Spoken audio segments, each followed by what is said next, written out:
Hola a todos, vamos a hablar de dispepsia. La dispepsia es un conjunto de síntomas caracterizados por compromiso del tracto digestivo superior, del duodeno para arriba, y que clásicamente es lo que conocemos como indigestión, que se caracteriza principalmente por síndrome de llenura postprandial, por dolor epigástrico, por saciedad temprana. Previamente al criterio de Roma, era conocido como síndrome de estómago irritable. Después de eso cambió al concepto que tenemos hoy en día de dispepsia. Para hablar de dispepsia funcional, tenemos que descartar una causa orgánica del mismo. 20% de la población mundial ha sentido o ha tenido algún síntoma de dispepsia. Pero de esa cantidad, el 25% de los pacientes van a tener una causa orgánica que explique la misma. De las causas orgánicas, las más comunes son la enfermedad ácido péptica o enfermedad ulcerosa, la enfermedad biliar, la enfermedad por reflujo gastroesofágico, los medicamentos como los AINES y la malignidad. Entonces lo que tenemos que hacer o lo que debemos hacer o lo que tenemos que intentar hacer siempre cuando vemos un paciente con dispepsia es buscarle una causa secundaria, una causa orgánica que me explique los síntomas. Por esa razón he dividido la evaluación del paciente con dispepsia en pasos. El paso número 1 es la edad. Si el paciente tiene más de 60 años, según los europeos y los americanos, ellos siempre ponen umbrales entre 55 y 60 años, debemos hacerle una endoscopia porque debemos descartarle una causa secundaria. Sin embargo, si estás en Colombia o en países de Latinoamérica, la edad que proponen es 35 años. Si está por encima de 35 años, debemos hacer una endoscopia para descartar enfermedad estructural. Y eso es principalmente porque la incidencia de cáncer gástrico en nuestro medio es mucho mayor que en Europa y que en Norteamérica.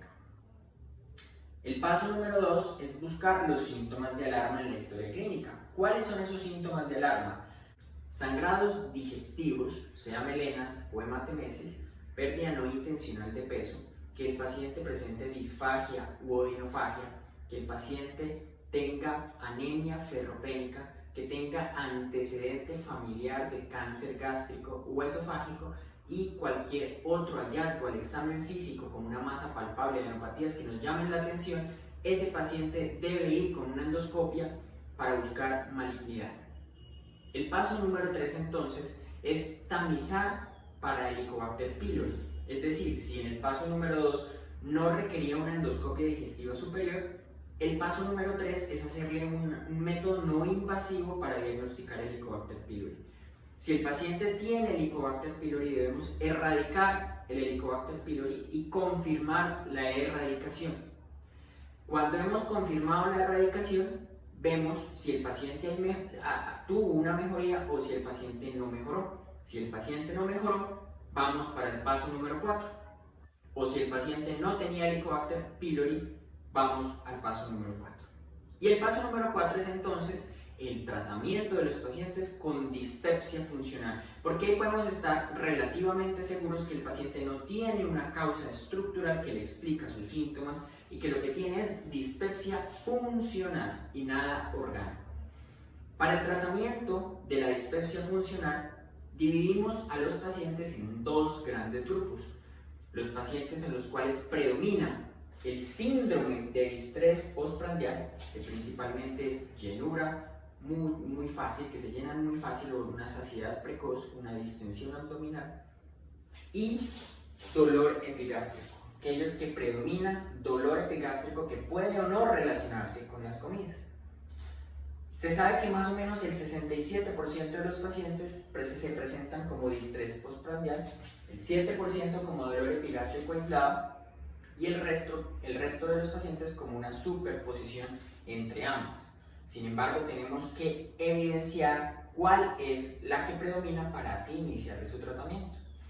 Si la que predomina es el síndrome de distrés postprandial, el medicamento de primera línea van a ser los prokinéticos, por ejemplo la cisaprida, alisaprida, la mosaprida, la domperidona, la metoclopramida, vamos a hacer una prueba terapéutica por 4 a 8 semanas. Si no hay mejoría, pasamos al segundo medicamento, que es un relajante fúngico, principalmente la cotiamida y la buspirona.